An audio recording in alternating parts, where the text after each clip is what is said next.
Yes, we're now live. Welcome to the Sunday morning online Gurdjieff group. It's now Sunday, June the 2nd. Hard to believe we've made it into June. And I'd like to welcome those of you who are watching us on Facebook, and even those of you who are watching later at some other time on YouTube. Welcome.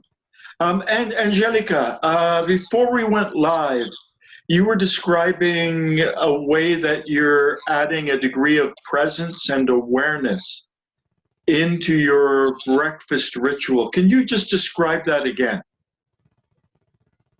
Yes. When I came to my breakfast, I was thinking to be not so much mechanical, and I try to use, for example, intellectual center and my heart, emotional, and also the instinctive center when I did my breakfast. And then I asked to myself, what I'm doing here, why and what I'm doing now. And then I made coffee slowly and tried to feel the flavor, the smell, and the temperature from the coffee, and also from the atmosphere outside, inside my home. And after a time, when everything was ready, and sit and look the color from the coffee, black on the fruits, multicoloridas, and I could feel a space of pleasure in this exercise to put all things together, thinking, feeling, and see colors and everything. And my breakfast was really different today. But I was so pleasure, and all this feeling was out quickly. You know, I lost this interrelation with the centers fast. It was a good experience to see less mechanic I can be. Well, what I think interesting is by doing this, you've highlighted that we can bring this higher degree of sensitivity, this higher degree of awareness to the simplest acts, such as making breakfast, eating breakfast. A lot of people are probably not even aware of eating breakfast. They make it in a hurry, they eat it quickly, they don't take the time to savor it. Excuse me. Let's just briefly go around. I'm going to come back to this. Let's briefly go around and just sort of introduce ourselves briefly. Brian, starting with you. Just say something about yourself, perhaps. You're in Scottsdale, Arizona. It's 7:30 in the morning. Nice sun coming in. Moving into June, the weather must be getting warm. How's your week been in terms of the work, particularly?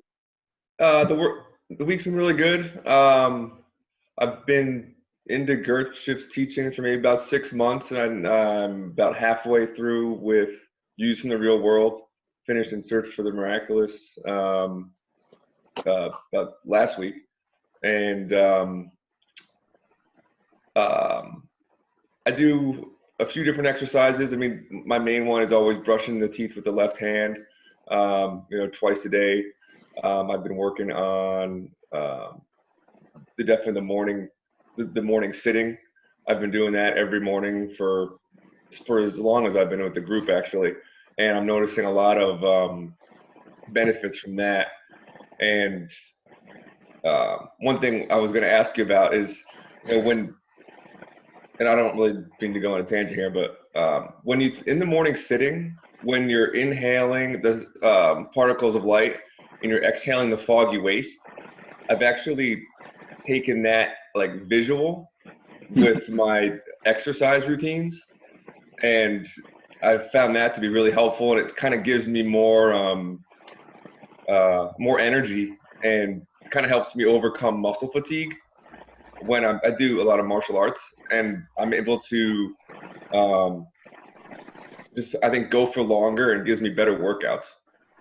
So I kind of incorporate that as part of my work, and I don't know what your opinion on that is. Yeah, I mean, as you breathe in and then breathe out, when you visualize breathing in particles of light, and you visualize breathing out a gray, foggy waste, the visualizations are the head brain.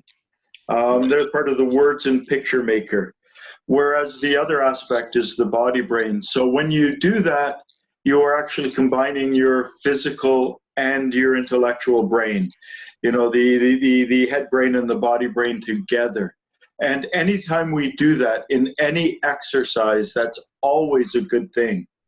And I like, it seems to be today's theme, we'll figure this out, is to play with what, the various techniques.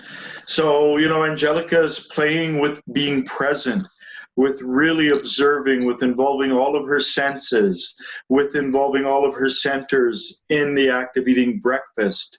For you, with your workout routine, you're bringing that connection. So you're doing it as you're breathing. You're not thinking of the TV show you watched yesterday or a conversation you had as you're exercising. You are breathing in and I hope you are breathing in and visualizing the light coming in, and then breathing out the great foggy waste as you're actually breathing in and out. And breathing in and out, the actual acts of breathing in and out are very physical. They're connected to our physical body and our physical brain.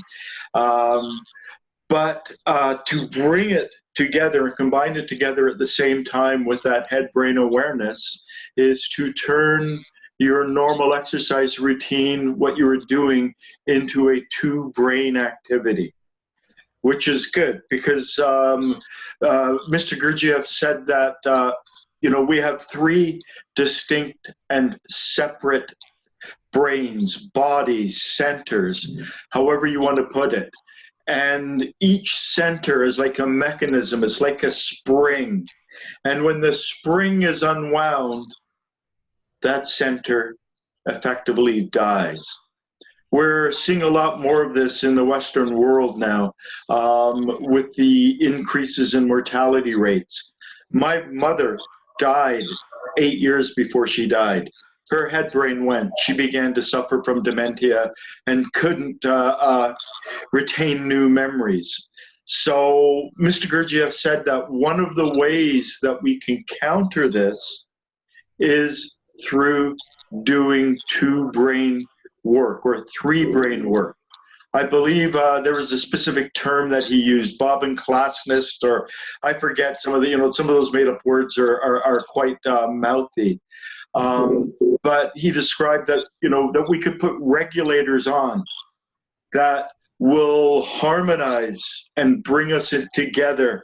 And a regulator is either a two or a three-brained exercise. So when you're doing that physical exercise, perhaps you could have been, expending that energy, winding down the spring that's behind your physical body, that keeps your physical body going. But when that spring is wound down, your physical body then begins to deteriorate. But combining it with the head-brain activity, so breathing in and out, so that there's a conjunction, there's a connection between those two activities, will help to stabilize your machine, and ultimately over time, if we do enough of this, in a sense, prolong our life, allow us to live a fully three-brained, three-centered life. So it's interesting how you did that. Just started to add that to that. Let's move to Karen. Karen, how are you doing? How are things in Mexico? Things are pretty good. I finally got back into an exercise routine, which is making me feel so much better and more future oriented, because last year I really was in a funk for the whole year and I lost so much weight. And then I had the appendicitis, and then I had the other gut problems, but I feel like I've turned a corner on it and I'm so much better. And doing the exercise, which I have never been a fan of, has somehow or other revitalized my whole being. Exercise, what do you mean by exercise? Just what we normally mean, physical exercise, working out?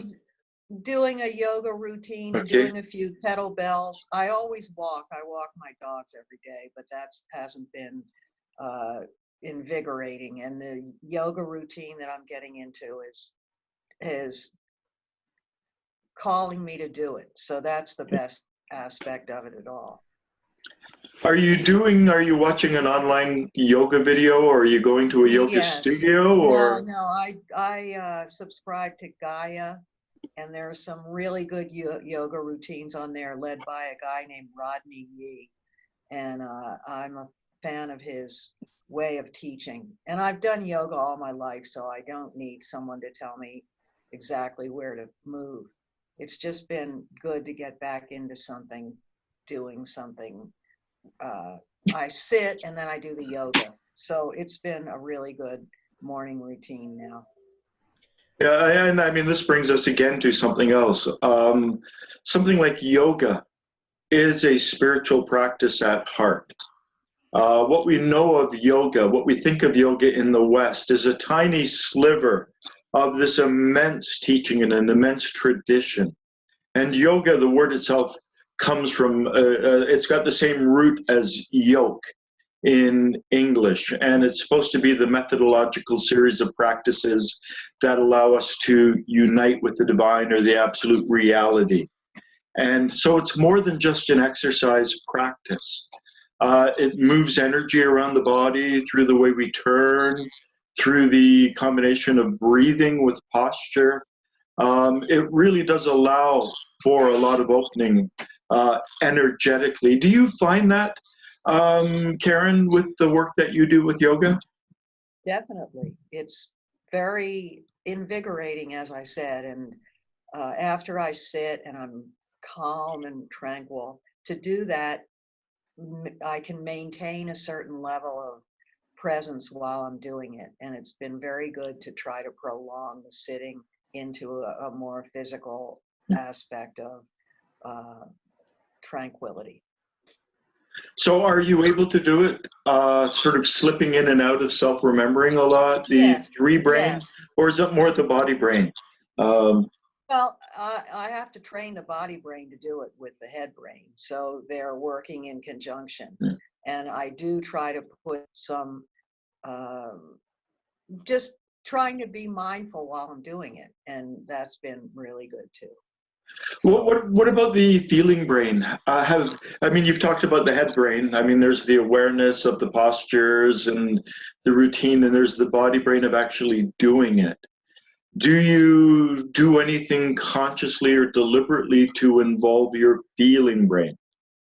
No, I haven't gotten to that stage yet, but of course thoughts come in, not ones that I'm necessarily asking for. But I'm a very emotional person, so whatever aspect of what I'm doing, there's usually some sort of feeling if I check into it. I mean, are you able to bring a great smile to your face, a smile to your eyes, and feel sort of an expansion here? Yes, I definitely do that. It all comes together. It's not a specific feeling, but it's an overall trying to coordinate my whole three brains. Here again, I'm going to mention something, an aside.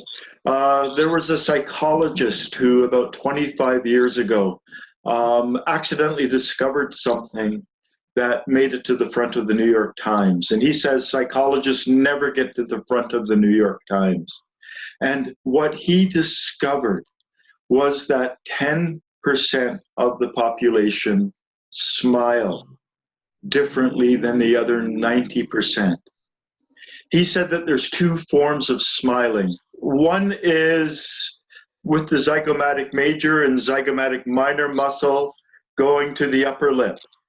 And the other, he didn't say the muscles, but I know the muscles. There's a circular muscle that surrounds the eye. It's just under the bones. It's called the orbicularis oculi. And when we squint, we are using the orbicularis oculi.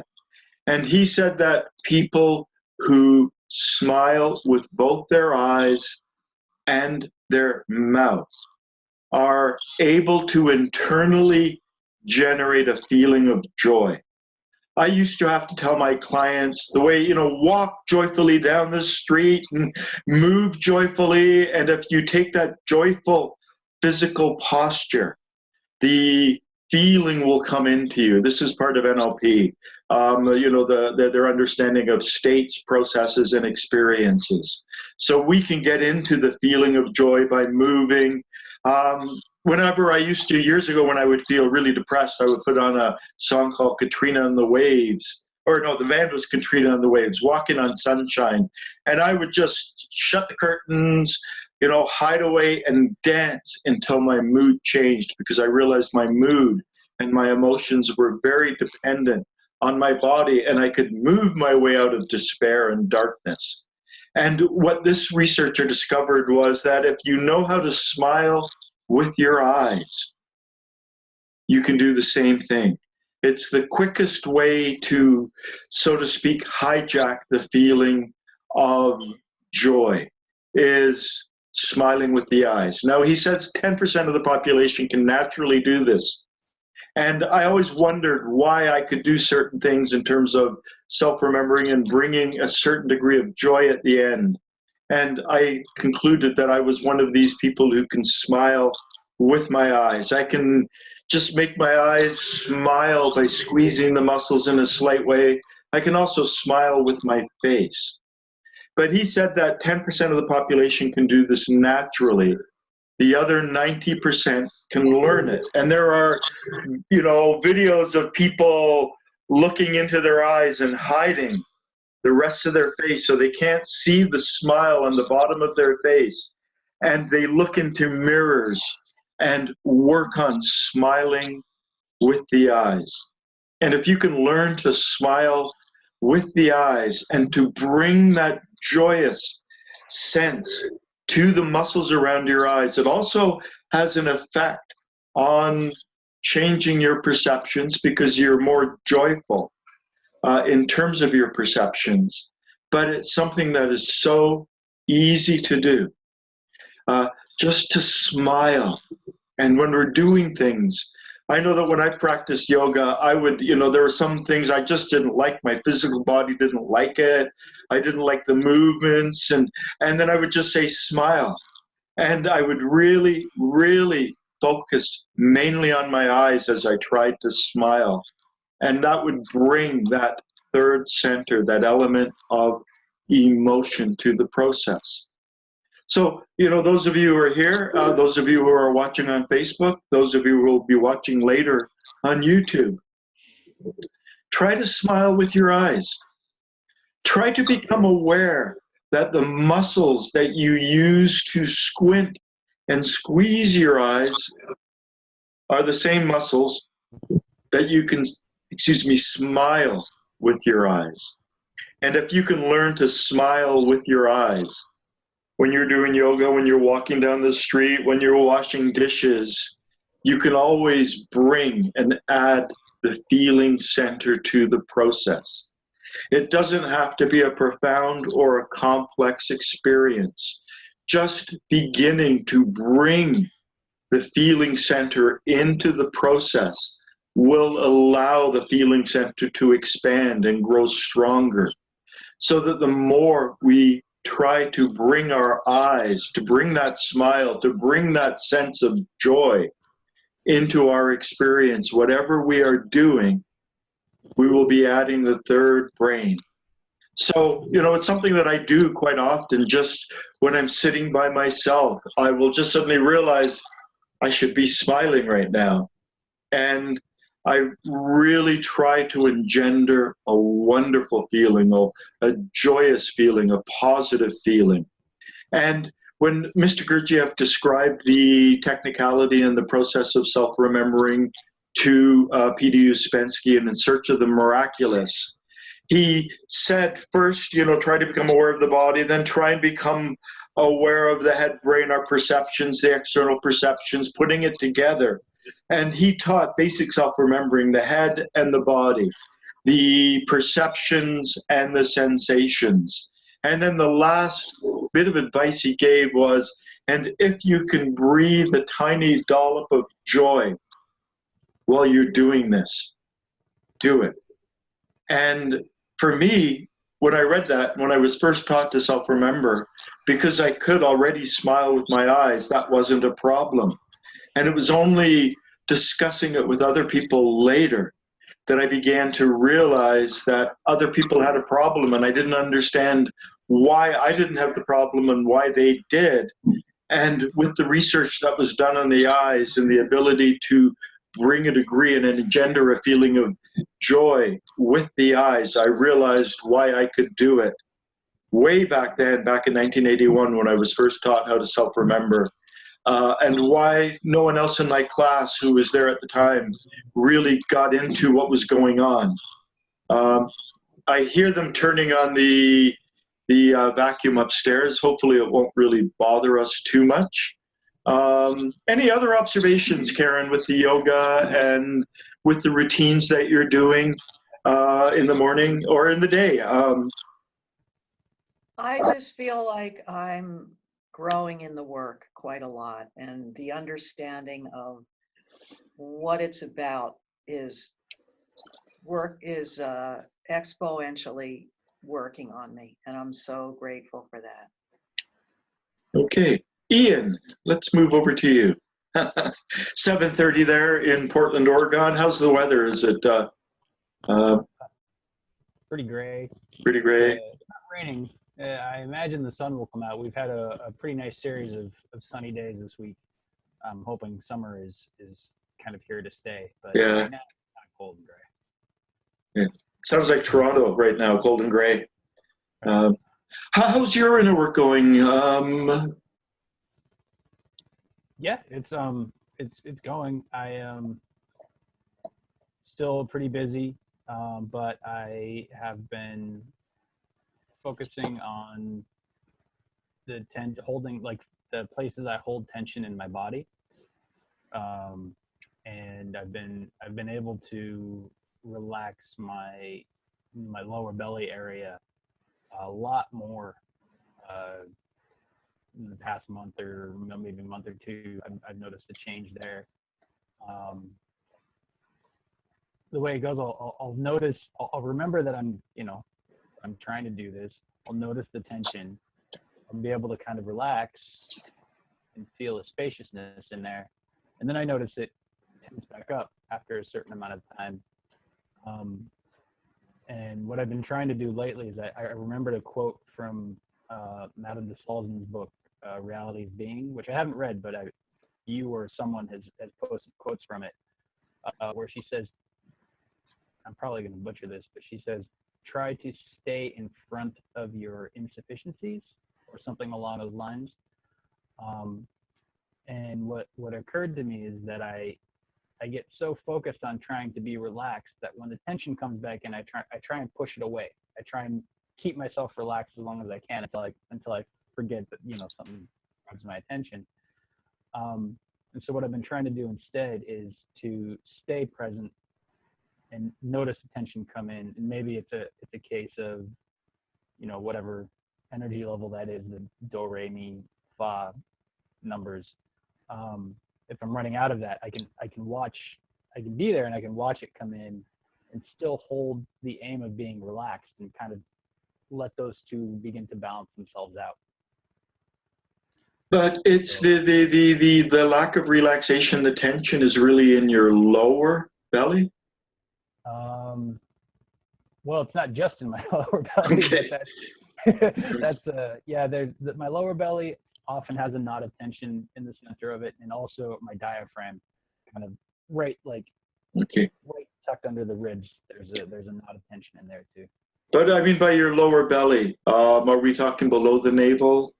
Yeah, kind of below and behind the navel. Is it more behind the navel or more below the navel?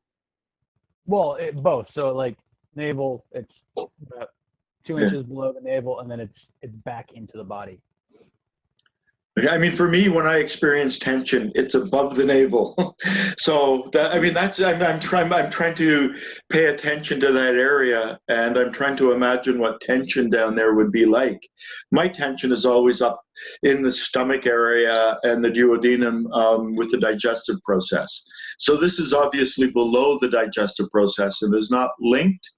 Or is it linked with the digestive process? Because that's where we digest the plant material and oops, there, noise. I hope you're not hearing too much of this upstairs there. So can you describe that tension in your stomach a little bit more? Or the lower stomach, the abdomen? Yeah. It's really a question of when I breathe, I can feel the breath kind of move through my body, and if my attention's on my lower belly, I can feel the breath. It kind of flows around what I've been calling this knot of tension. And then sometimes when I'm really focused, I can relax that, and I can feel the breath move through that area. And I can feel the energy in my legs and most of my belly, lower and upper belly, kind of open a little bit. The blood flow feels a little different, but that doesn't stay for very long. I can't. Sorry, I muted myself because they were doing it upstairs. There's some part of your intestines that's not relaxing in a normal way, or do you notice tension other times? Is this a place where you chronically hold tension? Because we often do. Yeah, I think I do. And in fact, there's a Bennett quote about that being, I think, the seat of our vegetative self. Mm-hmm. There being some kind of a chronic tension that we all carry there. Yeah. When I first got started in spiritual work, I started with Zen, and their basic instruction is to focus on the lower belly and to breathe into it. Now they don't talk, at least to me at the time, they didn't talk much about relaxation and tension, all of those, the things that we discuss here. So I guess maybe I'm bringing this back to that, my previous experience in light of the new information. But yeah, it's not tension in the way, like, when you're stressed, your shoulders feel tense. It's something that's taken me a while to even notice was there. But having noticed it, I can't, it doesn't go away now. Okay. Is it there right now as we're speaking? Usually, yeah. I mean, it's every time I think to check for it, I notice that it's there, and then I can kind of let my pelvis sink and open, breathe into it, feel it relaxed a little bit. The breath flows a little more through that area. What about with your diaphragm? You notice a certain tension. So this would be above your stomach. Mm-hmm, mm-hmm. Yeah, there's a tightness and a pulling up that feels constrictive that in the diaphragm as well. So I mean, I could focus on that one as probably not at the same time, but in a similar manner. So do you notice that as your diaphragm contracts back up? Is it as it comes back up, or when do you notice it in the breathing process?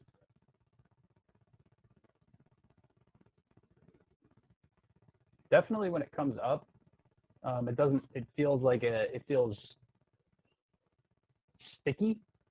I guess it feels like it's a little harder to get it to come up, and then it gets tighter the more the breath comes in, and not in the natural way, but like there's a tension to it. And then when I breathe out, also towards the end of the breathing out, unless I'm really focusing on relaxing the muscles, it doesn't quite breathe out. I don't quite breathe out fully. There's a kind of a holding towards the bottom of the breath as well. For those of you who are watching on Facebook or YouTube, or those of you present, how many of you are, or try to really become aware of what Ian is talking about? For me, I notice that when I breathe out, there's a relaxation. There's a tension as I breathe in, and my diaphragm seems to relax as I breathe out. And I know that it's supposed to relax as I breathe out. But as you breathe out, you notice a little bit more tension there. Yeah, and mainly towards the end of the out breath. There's like it's almost like it feels similar to, I don't know, this image that comes to mind is like a kid that's trying to put his foot in the pool, but like it's really nervous the closer it gets, and it kind of slows down. Is there any connection between the diaphragm and the lower abdomen? Are they distinct? So you said you could pay attention to one but not the other, so that they don't work in tandem or connected, or? I don't think they're, I mean, I've not been able to find a connection. I probably could focus on both, but I don't think I could maintain the attention on it very long, because it's definitely split. The diaphragm tension feels more kind of nervous and anxious, like there's a holding to it. And then the belly tension is more, I mean, I guess the flavor of it is more like angry or resentful. Like it's just kind of a feeling, whereas the diaphragm is more of like a. I mean, I could go a lot more into, but I'm not going to, because could it be part of your colon that you're experiencing down there? I really don't want to go into this, but I would ask, do you have, digestive problems? Do you have problems going to the toilet? Do you have problems with constipation? But we won't go into that. That's just, let's just take this moment to, let's do some inner work. And, I've been giving structured, guided forms of inner work, sort of riffing on themes. But the other interesting thing is that we can begin to do our own inner work. We can begin to find out where, for instance, we have problems in our life, or where we would like to bring more presence, where we would like to be more present. So food is one of the most important places to be more present. So it's interesting that Angelica had tried to do this exercise with eating her morning breakfast. Mr. Gurdjieff was famous for really disliking anyone talking when he was eating. Eating meals were considered to be a sacred moment. And as a sacred moment, the ingestion of food and the feeding of our body, he believed it should have been done in a state of self-remembering. And, we hear stories of monasteries where the monks eat in silence, and spiritual practices involving mindful eating. So this is all part and parcel of it. This is what Angelica was doing with her breakfast. She was mindfully, or eating with self-remembering, the awareness of the self, and attempting to be as aware as we can of food. So it's interesting that, we can really, really do this more, probably all of us, when we eat, to become more conscious of our eating, Angelica talked about the instinctive dimension of eating, the emotional dimension, the mental dimension, the instinctive dimension. Mr. Gurdjieff said, you know, that's red, that's blue. You know, the difference in colors are both part of your instinctual center. Our instinctual center observes things without saying good or bad. So to look at the food, to notice the shape of the food, you know, various different things, the color, texture, warmth, those actually all involve the instinctive center. They involve the automatic ability of the body to sense the color, shape, smell. But then she brought in other things, the awareness of what she could see, hear, smell, taste, trying to become aware of the body, trying to bring a bit of feeling into it. And food is a good place to begin doing this. Even just eating a snack, even just eating a small meal, we can bring the work to whatever we're doing. And let's just, in our own way, actually, I'm going to pull up just this quote, which, just to reinforce. You know, I wish to be, I can be, I have the right to be, I have the ability to be. I swear to myself that this will never be for my personal profit, but to help others. I wish to be, to help others. This is to be understood as a vow.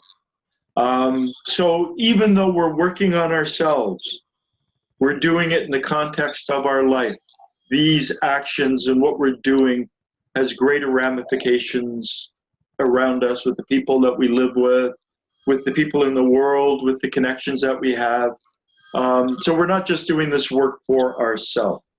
But let's just, you know, do a riff on what Ian was talking about. So let's just try to become aware of our diaphragm. Now, our diaphragm is a parachute-shaped muscle. It's immediately under our lungs, and as it expands down the diaphragmatic cavity, it pushes our abdomen out, and it's actually connected to some of our abdominal muscles. So as it expands, it sends a signal to those muscles to expand. So just become aware of your abdomen, or not your abdomen, your diaphragm. Become aware of the diaphragm expanding down the diaphragmatic cavity and then contracting back up.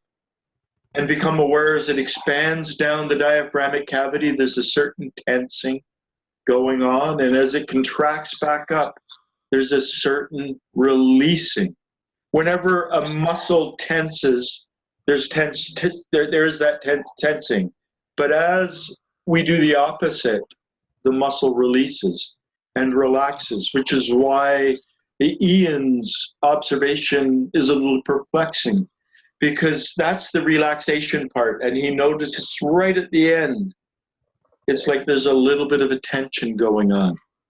But try to become aware of your own internal perception of your diaphragm. Understand that your diaphragm is the true engine of your breath and breathing. It's not the muscles in your lungs. Your diaphragm actually acts like bellows. So as your diaphragm expands down the diaphragmatic cavity, it pulls your lungs open. And so the air comes in because of the vacuum that's created by your lungs expanding. And then as your diaphragm contracts back up, it again acts like bellows, but it pushes the air out. So the true engine, the true power, the true motivation of your breath and your breathing starts with the diaphragm. Now, the diaphragm has nerves that go to the intercostal muscles between our ribs. And so as the diaphragm expands down and contracts back up, it sends a signal to the intercostal muscles between our ribs to expand and contract along with it. So along with the awareness aware of your diaphragm expanding down the diaphragmatic cavity and then expanding back up. Also become aware of the influence this movement has on your abdomen and your abdominal muscles, and the influence it has on the muscles between your ribs. Really focus on your diaphragm. Focus on its centrality, its importance in terms of breathing. Then become aware of the connection between the abdomen and the muscles between the ribs. Become aware of the movement of your diaphragm, how it pulls your lungs open, causes your abdomen to expand out. And as your diaphragm contracts back in, your stomach comes in, your abdomen comes in, and your ribs and rib cage push the air out.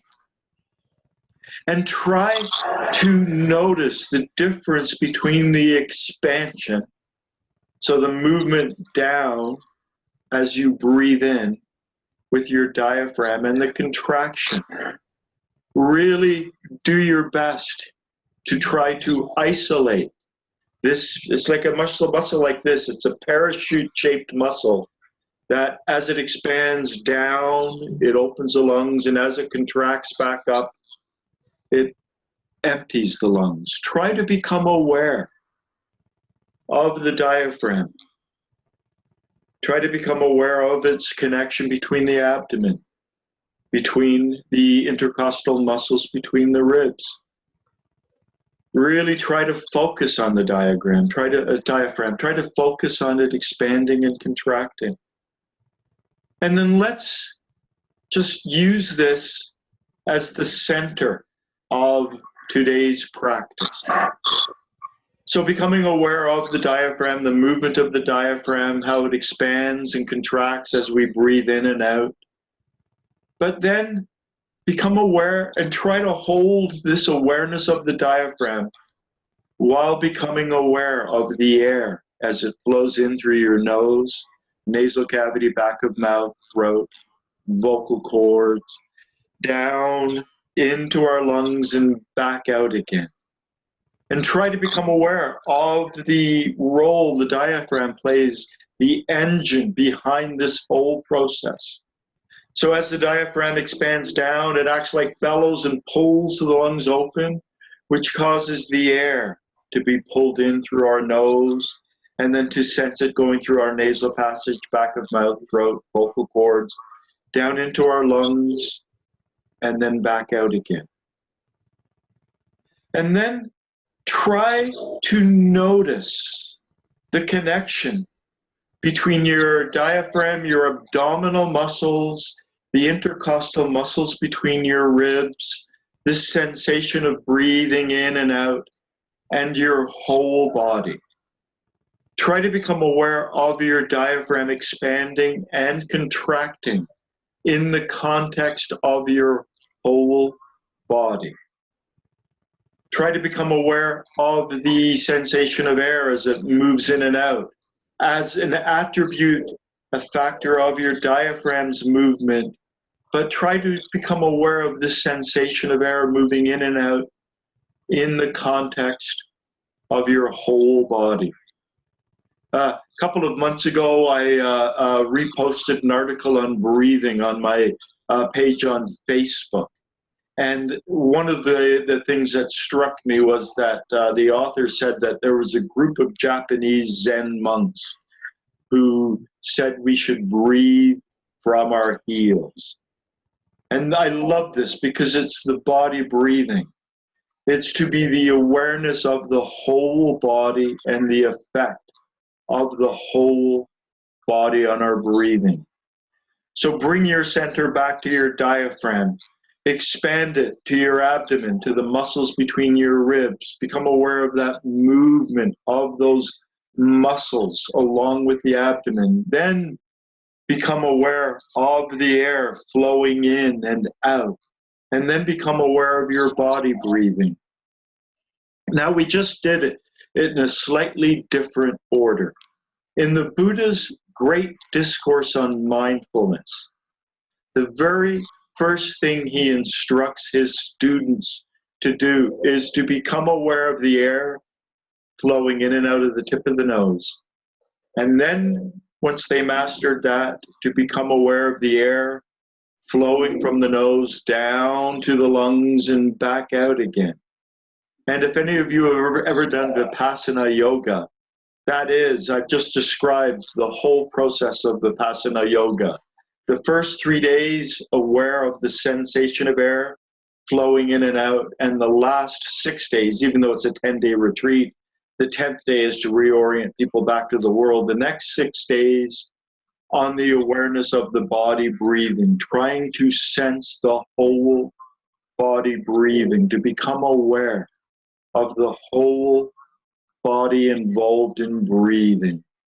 So focusing on your diaphragm, on its effect on the abdomen, and on its effect on the ribs and the intercostal muscles.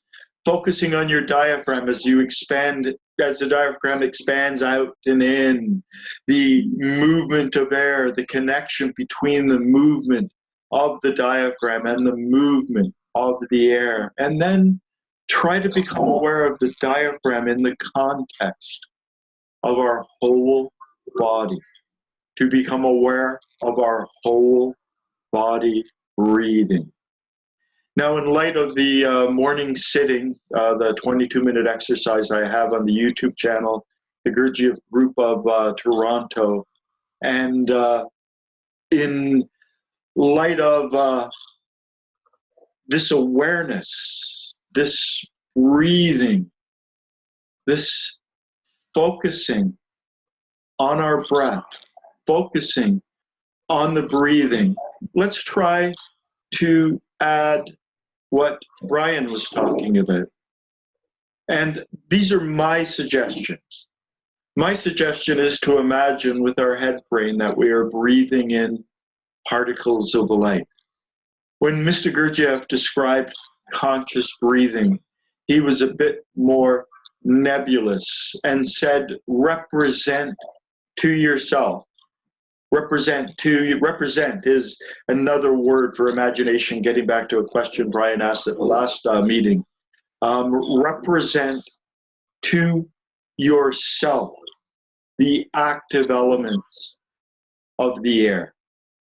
So there are active elements and there are inactive elements in the air, but the active elements that we breathe in. So Mr. Gurdjieff simply recommended representing to yourself the active elements in the air. I took that one step further and imagined that these active elements have a luminous quality to them. So breathing in the active elements of the air, representing this to yourself. In other words, with the imaginative faculty of your head brain, to represent this breathing in with some kind of an image. For me, the image of, particles of light. So representing to myself, breathing in the active elements. And then I say, exhaling a gray, foggy waste.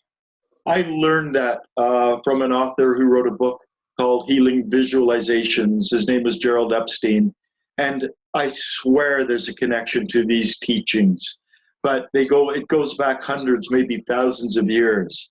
Mr. Gurdjieff talked about Egyptian temples using thought forms and the ability to imagine for healing. And I'm sure that there's a connection with that. And in this book, Healing Visualizations, he recommended psychiatrist Dr. Gerald Klein represented that we breathe out like a gray, foggy waste.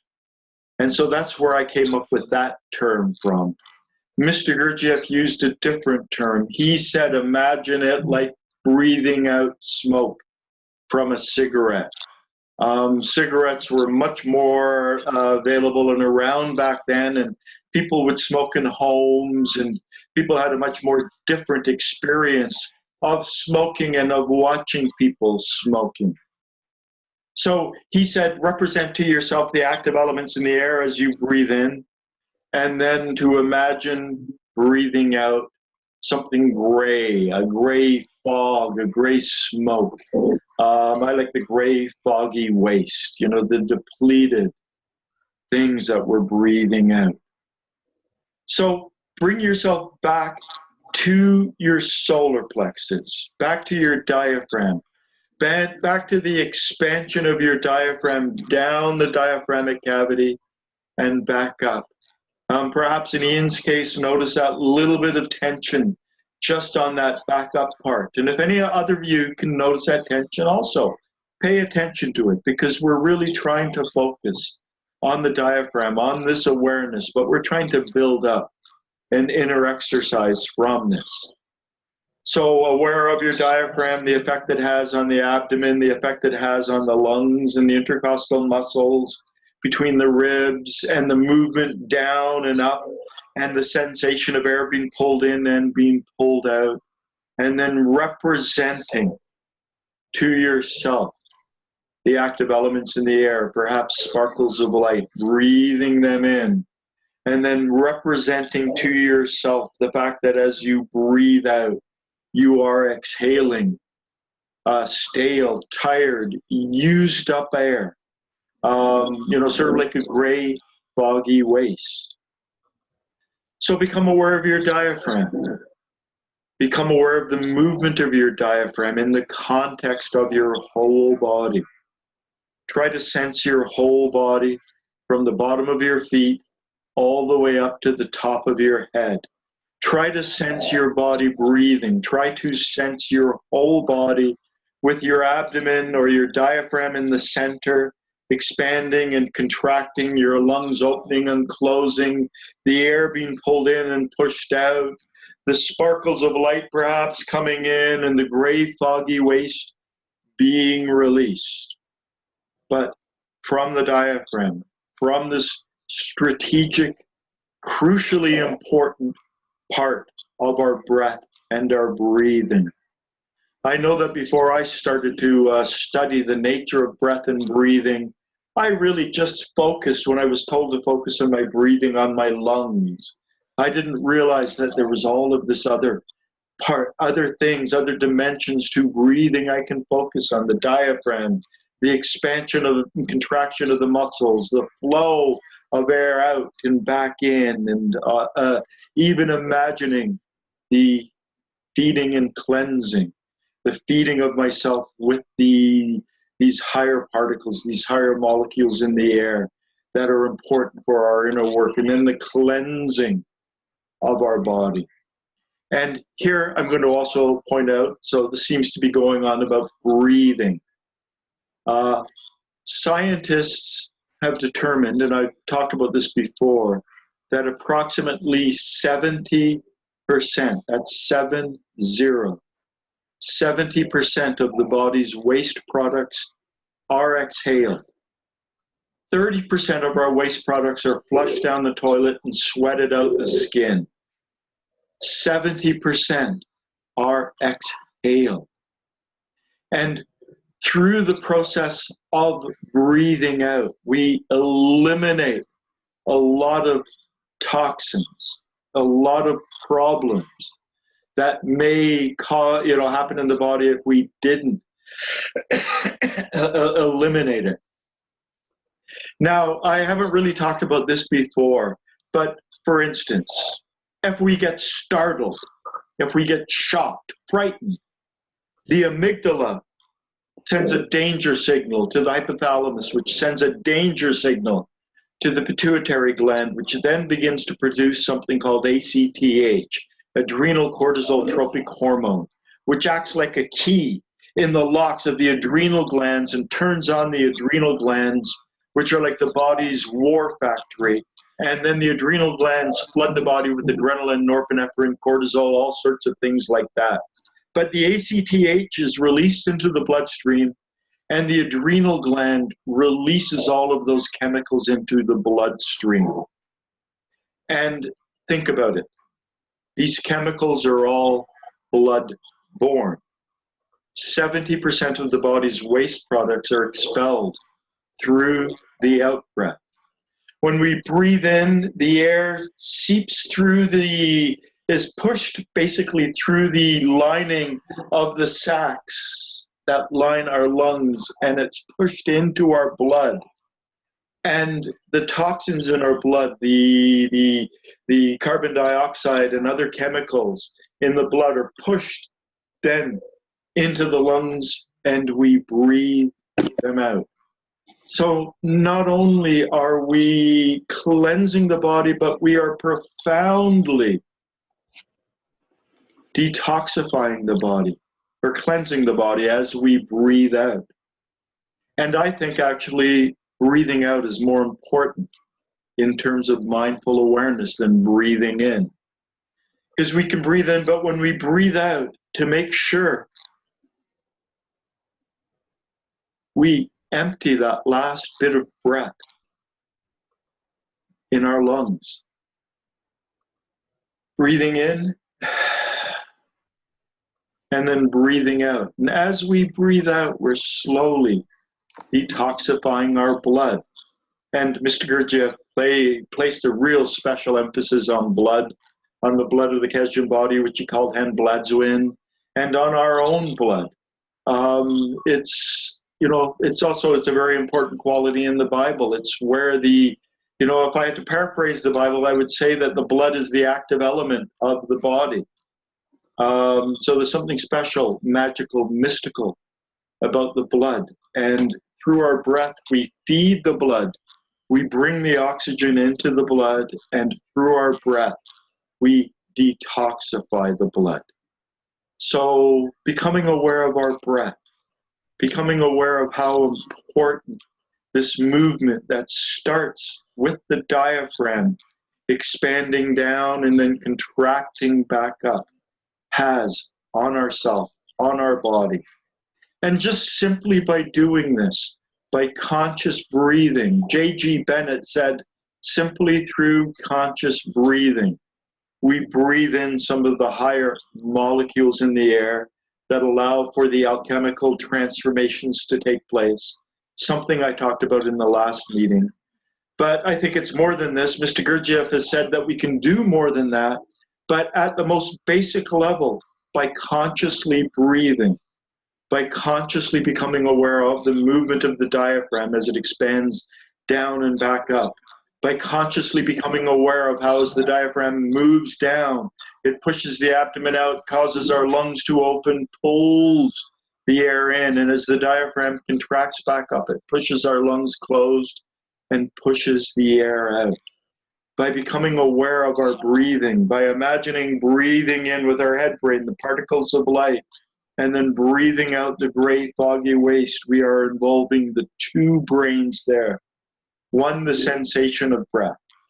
The other, the head-brain imaginal representation of our breath. And then, this is the difficult one.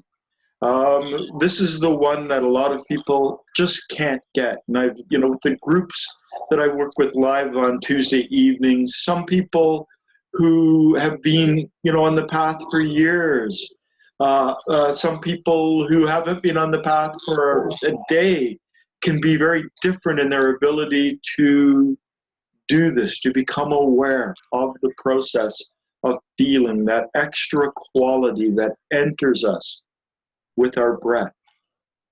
And I've mentioned before, the easiest place to notice it is in our hands and fingers. As we breathe in, the easiest place to notice the feeding that occurs through the blood, through the oxygen in the blood, is in our hands and fingers. And this is different than sensation. This is something that's blood-borne. But for me, I feel it like an atmospheric quality flowing on the outside of my hands and fingers. Even though I know it's blood-borne, it feels like it's on the outside. And I also notice that there's a certain pulse to it. Not my pulse, but it pulses in along or in conjunction with my breathing. So I can become aware of this atmospheric quality this thing that has a pulse in connection with my breathing that is completely different than the sensation of my fingers. I've used synesthetic words like shimmering to describe it. It's not a shimmering, it's something that's a visual metaphor. It's not shimmering, but it has a certain quality like that. There's a certain very, very, very, very subtle effervescence to it. And the thing is, if we don't have the higher particles, the higher molecules within us necessary for the alchemical reaction to take place, we won't necessarily perceive this. But for those of you who have been in the work for a long time and want to know how to differentiate feeling from sensation, feeling comes with the air. It's the octave of air. Feeling has a connection to emotion.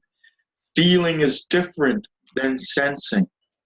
In the book Life is Only Real Then When I Am, which was based on some lectures that Mr. Gurdjieff gave in the 1930s and a few other notes. He was going to write another book, gave it up in the I think he gave it up in 1936.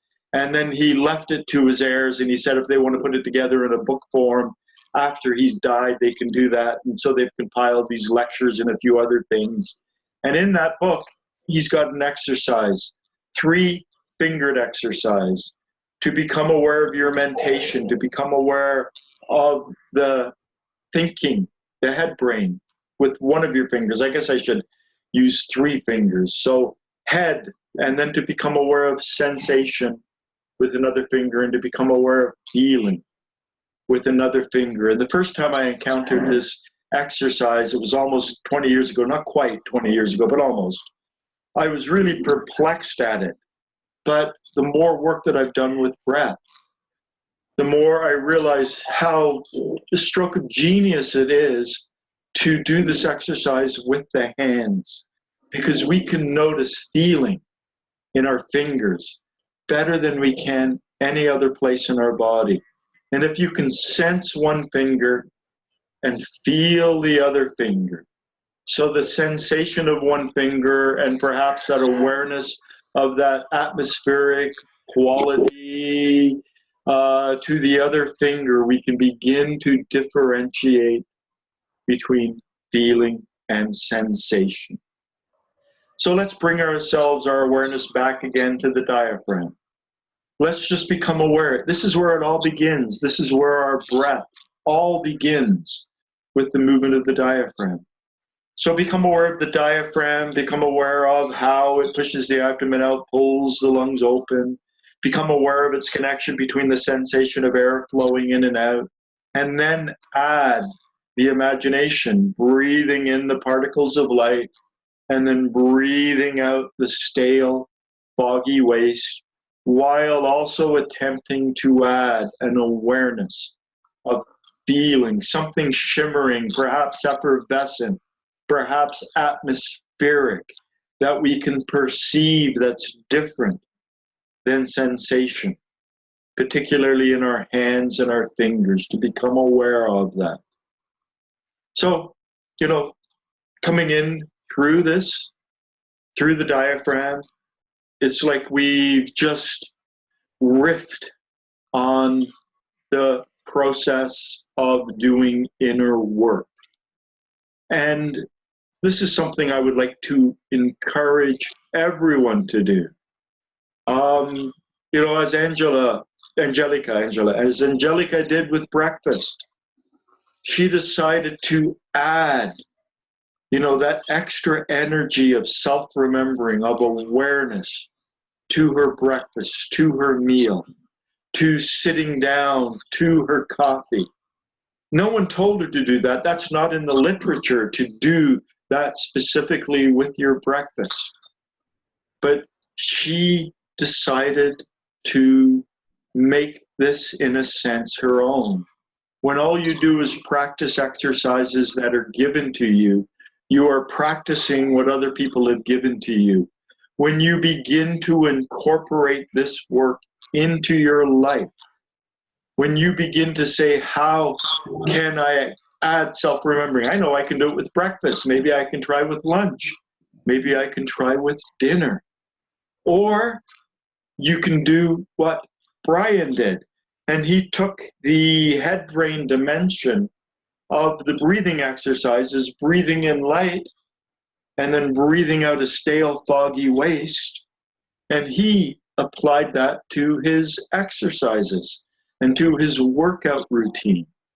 I'm just going to come back to you now, Brian. It's taken me a long time to come back here. Finally made my way. When you do that, what happens? I feel like it gives my brain something to focus on other than, you know, my muscle tension and muscle fatigue. I work out pretty hard with, I do have a personal trainer who pushes me pretty hard. And, you know, there comes to a point where I feel like I'm starting to get kind of exhausted. And that's, for me, is a, I don't know if this is using the term correctly, but is that the reminding factor where, like, all of a sudden, like, if I start to feel like I can't go anymore, I'll like kick on the sparkles of light and exhale foggy waste, and I feel like I get like a burst of energy. I'm able to continue going. I mean, I try to do it before I get exhausted. I try to, like, before I work out, you know, take about 5 minutes to myself and do some breathing exercises to kind of get me in the zone. But as the workout goes on, if I kind of forget or if I lose attention, it kicks back on when I start to feel really tired. So it's giving me much better workouts. And I actually have a fitness business, and I'm trying to, like, slowly introduce that to some of my clients. Okay. When you do it, you're still fully aware of your body. You're still trying to hold on to that awareness. Yeah. I mean, this is something perplexed me for years, and it was why athletes weren't more present, particularly in their bodies. Mm-hmm. You think that these ripped, you know, incredible specimens of physical humanity should be so present in their body. But to get to those top levels of competition, it turns out a lot of athletes actually disengage from the body and they move up into their mind. So the body it's crying, it's begging to stop, and they ignore that by focusing on the Olympic medals or some kind of an achievement, some kind of, they use that to forget their body, so to speak, rather than remember their body. And so they're able to do things that we shouldn't really do with the human body. You know, they can break their bones, you know, professional athletes, and they go back out and play. And it's because they tune the body out rather than tune it in. It becomes more of a head-brain construction, the whole sports. So I just want to make sure you're not doing that, that you are, when your body is doing that, you are feeling your body, you're feeling the pain, you're feeling the burn. And then when you get to that point where it's just like you've run out of energy, you bring the head brain in, but still maintain that contact with your body, that awareness with your body rather than disengaging. It sounds like that's what you're doing, but I'm just giving you that extra bit of warning. Yeah, I mean, it's nothing extreme, but I'm just for, you know, just an extra, let's say, you know, 10%, you know, but I'm not pushing myself to the point of, you know, like injury. It's just a little bit where I can see that you know, I have more left in me to get like a more, just, you know, better workout. Yeah. Yeah. This is just, you know, my warning is just make sure that you have that awareness and you maintain the awareness of your body when you're doing that, and you don't just flip up into your head and ignore the body, which is, you know, how a lot of, you know, the top level athletes do to get to those levels. The physical body takes them so far, and then they have to tune out the physical body and all the pain and the hurt that's going on in order to continue. And We want to be present in our body. We don't want to be absent from our body. The Yeah, most important awareness. Yeah. I think that's like when it's when you put it with the breath too. You know, it's not just to completely tune out the you know, the muscle tension, but it's to kind of like catch my breath and get the wind too. So I think by doing that, it prevents me from just, you know, getting out of the body. Yeah. I mean, you go to a lot of gyms and they've got these televisions and people are with their headphones listening to music. And what they're really trying to do is focus away from the body. My routine's 20 minutes. Let's just do the 20 minutes. And they want to get away from the pain. And so they're not fully inhabiting their body. They're using all of these things to distract them. Yep. You're using it as an adjunct. You're using it so it's the timed and the visual. And so there's that two-brained connection, that two-brained awareness. Right. And then for my clients, for my business, like I have no distractions in my little studio at all.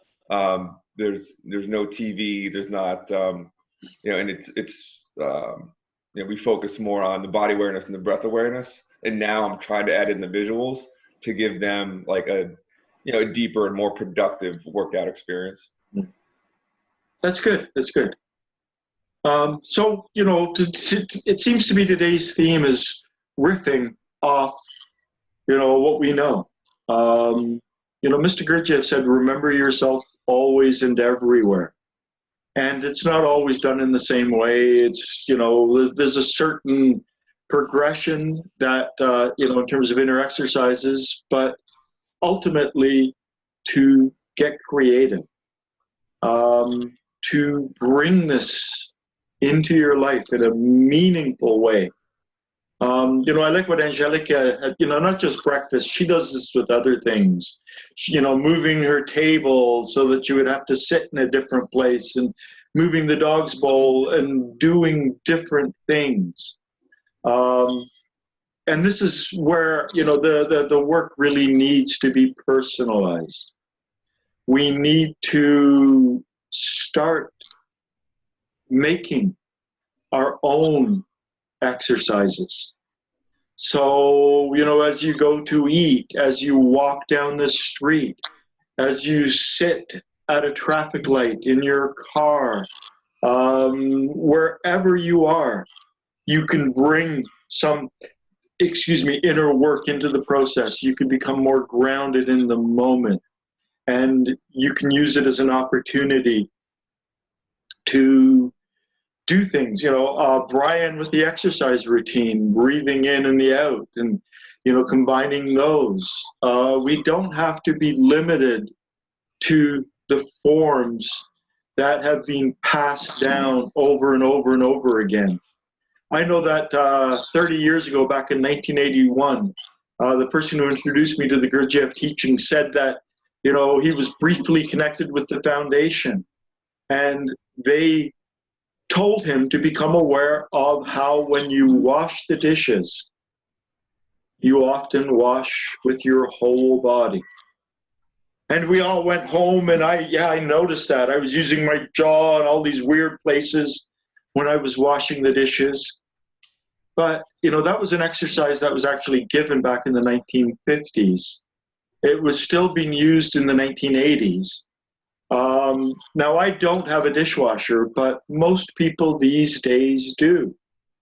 And so you know, unless you wash dishes on a regular basis, you don't have the opportunity to observe the excessive use of muscles in that task.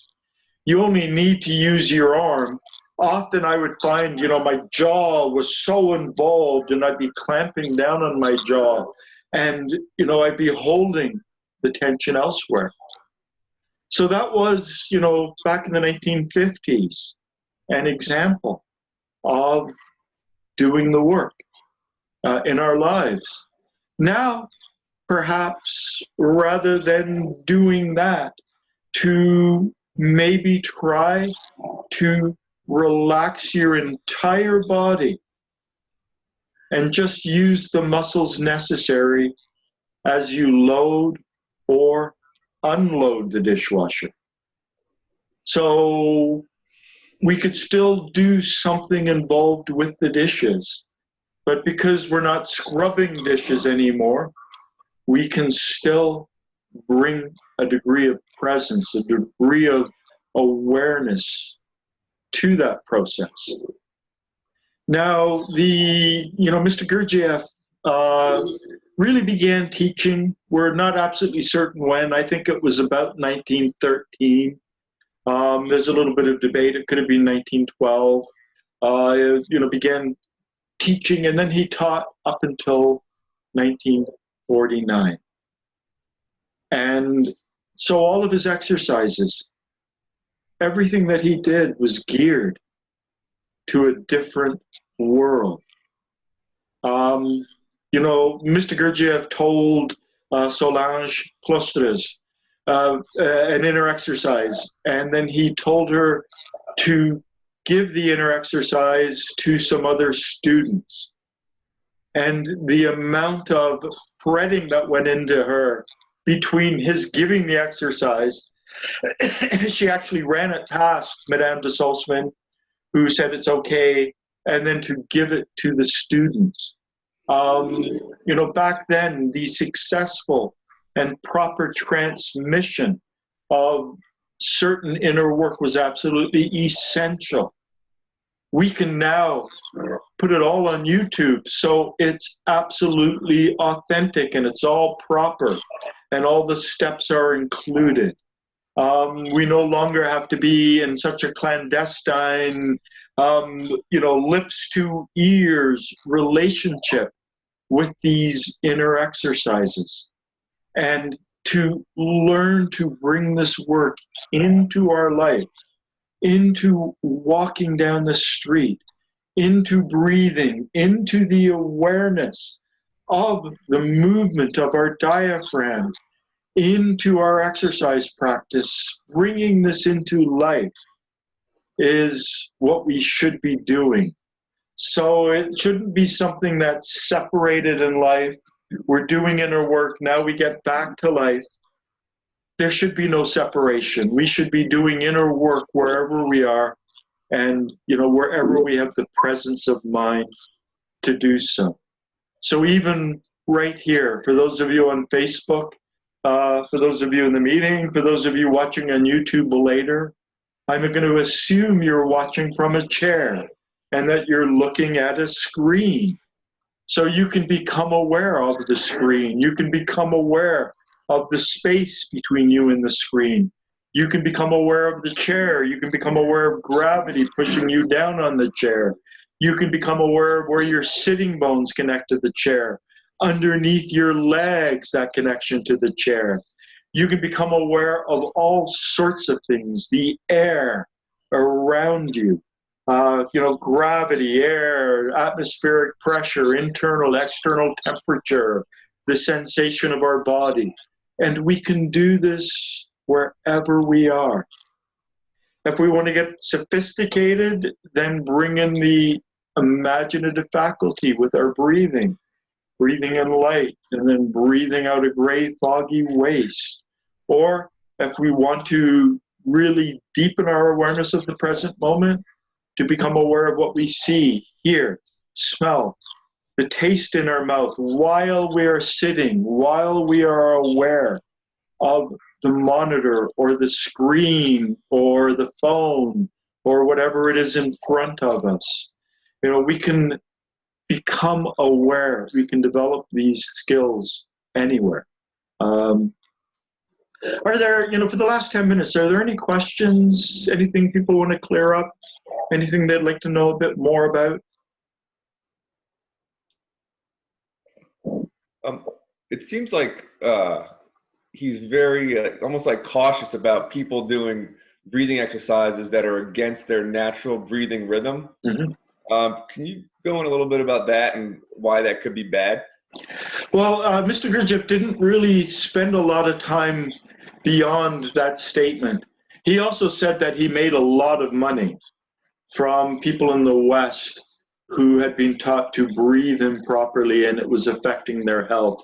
And this was an aside as a healer. This wasn't the spiritual teachings that he did. He just said that a lot of people can mess themselves up through attempting to do very fancy breathing work. And he anchored this to the recognition that the body is this immense machinery. You know, if we can imagine an immense clock and the mechanism inside the immense clock, and think of that, you know, exponentially more, that's our self. We are this finely tuned mechanism. And he said that, you know, a change in one part will necessarily affect the whole.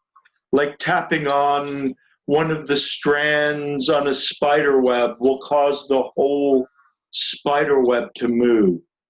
And so he said it was very important to not to make changes to ourselves, such as breathing and whatever, until we had fully explored and understand our self, our machine-like self, the nature of ourself.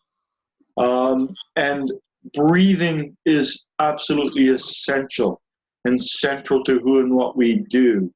And when we begin to do these yogic breathing exercises and various different things, we are dramatically altering that clockwork. You know, all parts of our body will be affected and we will not know the ramifications. And he said that unless there's an expert, someone who's fully aware of what's going on and getting you to make those changes, you are better not to make those changes. Now, he didn't just talk about this in the context of breathing. I knew someone who they had various liver problems, and they had taught themselves to become aware of the sensation of their liver. And we can do this. We can become aware of various internal organs. We can bring our awareness to them. Mr. Gurdjieff said, don't do this. Because whatever we focus our awareness on, awareness is an energy, and it changes the tempo of what we're focusing on. So when we focus on, you know, our liver or our gallbladder or our stomach or the internal parts, we can also disrupt our organism in the same way we can disrupt the organism by engaging in breathing techniques. Now I've mentioned, you know, when doing self-sensing, to become aware of gravity, to become aware of balance, to become aware of the atmospheric pressure around us, to become aware of the external temperature and the internal temperature. And then I've generally briefly brought us into the body to become aware of the rib cage expanding and contracting, to become aware of some of the inner processes, but I haven't really dwelt on it. And then when I've talked about the sensation of self, the awareness of the whole body, and it's more of an external awareness. It's more of the sensation of clothing that touches our skin, the air that touches our face, the hair on our head. But there is a slight internal generalized awareness of our physical body as well. I've tried not to be too specific. I don't want us to focus, for instance, on our heart. I don't want us to focus on our liver, gallbladder, our pancreas, those other internal organs, because by bringing that awareness to them, we will alter the whole body. So to do this sort of in a very gentle, natural fashion. So whenever I breathe, I don't try to breathe to a count. I don't try to breathe in a specific way. I really just want my breathing to be normal and natural, just to allow it to happen on its own, to allow the awareness of some of those other processes to just be normal and natural, so that I don't bring that energy of awareness into my body and start messing things up. Any other brief questions?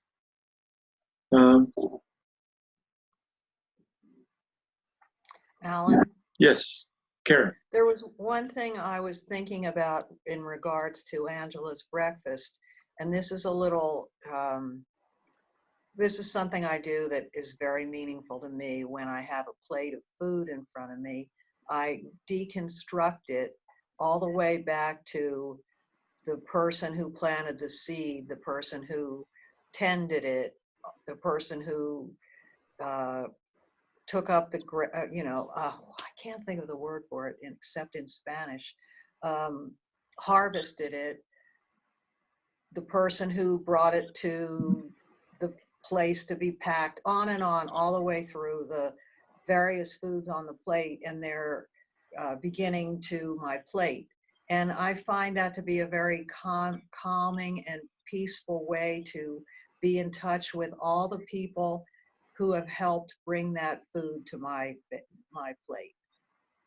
Yeah, that sounds wonderful. I wish I did that one on a regular basis. A lot of us, we just snack as we're going, and I've got a client and I finish and I got 10 minutes before I got to do something else, and to do that, to bring the awareness. And this is actually, it echoes something that's from Tales. When Hassan, Beelzebub's grandson, suddenly realized, he looked around and realized that someone had to build these buildings. They had to build the streets. And there was so much effort that went into, to my comfort right now that I'm not even aware of, that goes back generations. And when Hussein had that awareness and he kind of choked up on it, Beelzebub, his grandfather, made note of that and pointed it out to him. Now that you developed this awareness, it means I can teach you. And then he teaches him something very specific. But, the awareness of, to realize that the door we opened, someone made, and it came from potentially a tree in a forest and someone cut it down. And to realize all of this, to realize that we have inherited this well-oiled machine, so to speak, and to try to become aware of that, which is what you're doing specifically with food. And I do it with architecture, and okay, I do it with everything. It's very interesting to me to think the world that we live in, how many generations and lives have contributed to today. Yeah, all the roads, all the bridges, all the infrastructure, tremendous amount of human effort has gone into supporting our existence and making our existence a lot more comfortable than it would be without their efforts. And food is such an important one. To eat mindfully, to eat with conscious awareness, has to involve a degree of that. The awareness that you're connected to this whole web of life, of humanity, of people, starting with the farmers, with the workers, with the transportation, with all of that. It's amazing to think about those chains. At any rate, it's almost 12 o'clock. It's 11:59 here.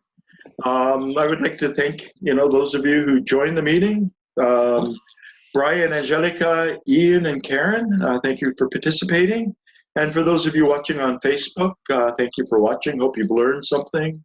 Those of you on YouTube, on Facebook, I encourage people, I haven't done it quite formally for a while, to send me questions. It would be wonderful if you sent me questions, those of you who are watching this on Facebook, to send a few questions in the stream, and perhaps I can answer them next week. So do the inner work. I mean, the theory is the theory, but without the inner work, without bringing ourselves back to the present moment, here and now, it's just theory. So thank you all for joining me. And thank you, Alan. Yeah, thank you. De nada. Okay. Bye, everybody. Bye.